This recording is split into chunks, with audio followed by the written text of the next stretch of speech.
Welcome to another episode of Modern Retro Review, the series where I review old games on new systems or new games on old systems, and that's what I'm doing once again this time around. I'm looking at a homebrew game for the Megadrive called Rocket Panda Into the Unknown. This was released last year in 2022 by SpacePantsGames. It's available on their itch.io page. It's free, or you can pay what you like for it, so if you want to make a donation to the developers of the game you can do. It's also downloadable for free, as I said, and this game was part of Retro Platform Jam 3, which started in 2021. That's a programming challenge for producing a game on some kind of retro platform, and that's what SpacePantsGames decided to do. Now, this is a spin-off of a game called Rocket Panda that the same company, or group of people I should say, it's not really a company, they are developing a game called Rocket Panda. I think that's ready for release now, but it's not actually out yet. It's going to be coming out on a cartridge sometime this year, and this is a spin-off from that game, even though that game hasn't yet been released. So there's not much to say other than that. It's got a nice title screen, as you can see, very colourful. It's got a Rocket Panda blasting out towards the screen and lots of colourful background there. Nice SpacePants game logo. There's no options or anything like that. You just get into playing the game straight away. So I'm going to do that right now. So the first thing you get when you press any button to start is you get some instructions for the game. As you can see, it says fly Rocket Panda into the unknown, shoot enemy waves for score, avoid mines, pick up T to keep flying, and pick up donuts for score. And the controls are pretty simple. It's just the D-pad to move around and the A button to shoot. So let's get the game started. And as you can see, it's a 3D style into the screen shooter, Space Harrier style. I'm just going to show you what happens when you hit a mine first and foremost. Hit a mine and it's an instant game over. Your poor Rocket Panda dies and crashes to the ground and it's game over, as you can see here. That's slightly reminiscent of the That's All Folks screen from Warner Brothers cartoons, perhaps. It says game over in the middle, and let's get back and start the game again and play properly. I just wanted to show what happens when you hit a mine. Hopefully I won't do that when I am playing it properly.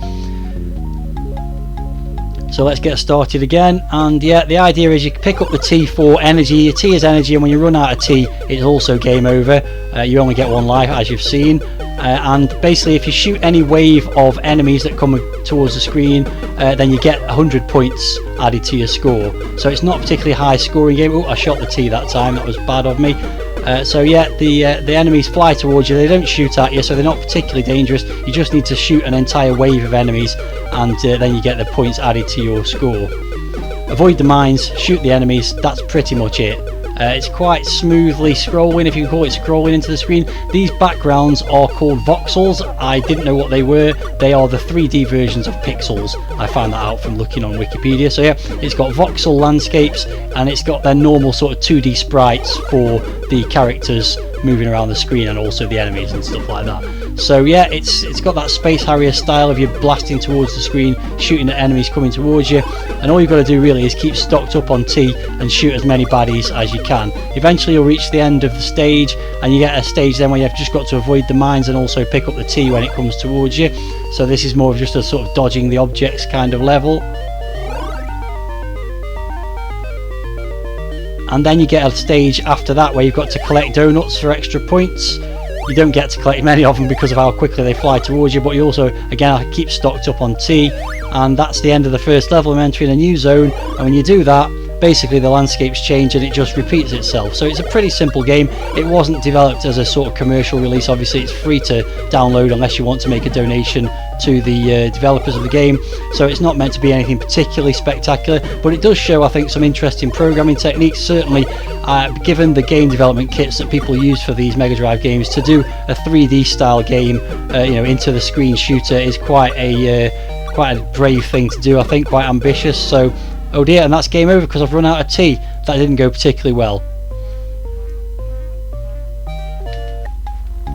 So I'll give it another go and try and focus a little bit more on the actual gameplay and less talking and a bit more paying attention. So yeah, you just start back at the beginning. Very colourful, cutesy sort of game, as you'd expect, from a sort of Japanese style game, I would suggest. I don't think the developers are Japanese, but it's got that very Japanese sort of cartoony look to it.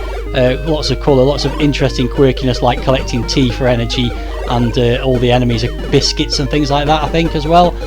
For the most part, I think there's some planes and things like that as well. Oh, I've shot the food. shot the food. I didn't shoot the food, I shot the tea, because there is no food. So yeah, it's a pretty simplistic concept, but reasonably addictive, and it is very smooth, nicely programmed for sure. So I'm just basically going to play through now and see how far I can get.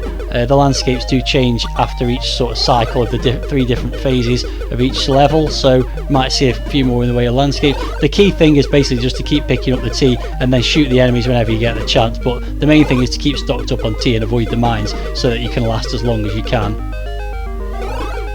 As I said, the enemies can't do you any harm if they can't crash into you, and they also don't shoot at you, so it's pretty easy in that respect. That might change as the levels progress, I suppose, but the music in the background is quite jolly, I suppose, quite twee, you might say. It just kind of goes on repeat. It's not particularly long tune, not particularly outstanding in terms of the composition or anything like that. It's just a jolly little tune. So there we go, I'm on to phase 2 again, which is as far as I got last time, and I'll just carry on playing until the game ends naturally, obviously by me running out of tea or hitting a mine, which hopefully I won't do. So yeah, lots of things to shoot. Definitely look like sort of biscuits or snacks. They look like jammy dodgers. I'm not sure about those, maybe Battenberg, digestives perhaps. I don't know if they're supposed to be biscuits, they're not, they're UFOs. But it's all very cute, it's very nicely put together. As I said, it's not meant to be like a proper sort of commercial level kind of release. It was just a bit of fun for this retro platform jam. So it's quite impressive to see someone put a game like this together just as a bit of fun and a test of their own programming skills, I suspect. So tea-wise, I'm not doing too bad at the moment. I just need to make sure I keep collecting them. It does pop up a message on the screen when your tea's running low, and also when you shoot the tea by mistake. So the main thing is just to keep blasting away, but don't hit the tea. It's as simple as that, really. As a high score challenge, reasonably fun game. As I said, the scoring is not particularly high. I've got about 2,000 points.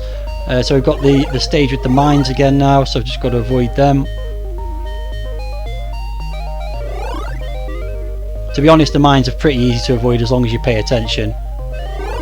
And then it's back to collecting donuts, so I haven't really worked out the best strategy for this. You can obviously see them coming towards you, but they do move very quickly, so it's quite hard to collect very many of them. And to be honest, collecting the tea is more of a priority. So that's it, that's the end of level 2. On to level 3, and it's more of the same, more in space now, I would suggest, although with perhaps brown clouds, I don't know. But yeah, the same enemies. The enemies don't change from each stage to the next, it's just the same enemies coming along in their formations, so not much variety there. There's not much variety in the game at all. In fact, it's just a repetitive sort of play as long as you can kind of game. There's not much depth to it or anything like that, but it is quite fun. I'm just impressed at this point. I haven't played any other real Megadrive homebrew games to any great extent. I'm just impressed that someone can actually put something like this together on the Megadrive in this day and age with whatever programming tools are available. I believe there's some kind of dev kit available that most people use for programming on the Megadrive, so I don't know if they've used that for this, but if they have, then yeah, pretty cool, I would say. So yeah, I'll just keep blasting away until the inevitable game over, which will come when I run out of tea or hit a mine. I'm not doing too badly here. There's not much more to say really, so let's just see how it goes. Back onto the mine stage.